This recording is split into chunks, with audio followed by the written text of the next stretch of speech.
In a world that celebrates loud announcements and grand declarations, there's a different kind of power, a strength that is born in the quiet moments before the day truly begins. Quiet beginnings are powerful. They don't ask for applause or recognition. They are a silent promise you make to yourself, a commitment whispered in the stillness of the early morning. This is where the real work starts, not for an audience, but for the most important person in your journey, you. We've been conditioned to believe that for a change to be real, it must be seen. That every new chapter must be broadcast for the world to witness. But not every fresh start needs a declaration.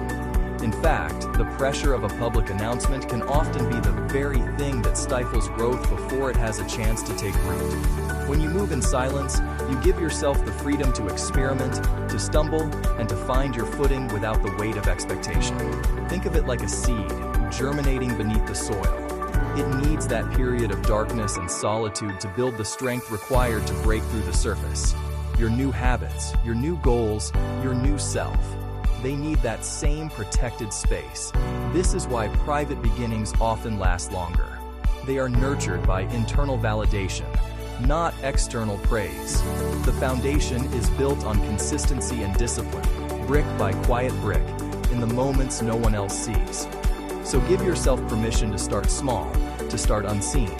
Let your actions be your announcement. Let the results speak for themselves when the time is right. The most profound transformations are rarely born from a sudden explosion. They are the result of a slow, steady, and quiet burn. So begin quietly if needed. Your future self will thank you for the peace you gave yourself to grow. Inspire yourself. Follow for daily motivation.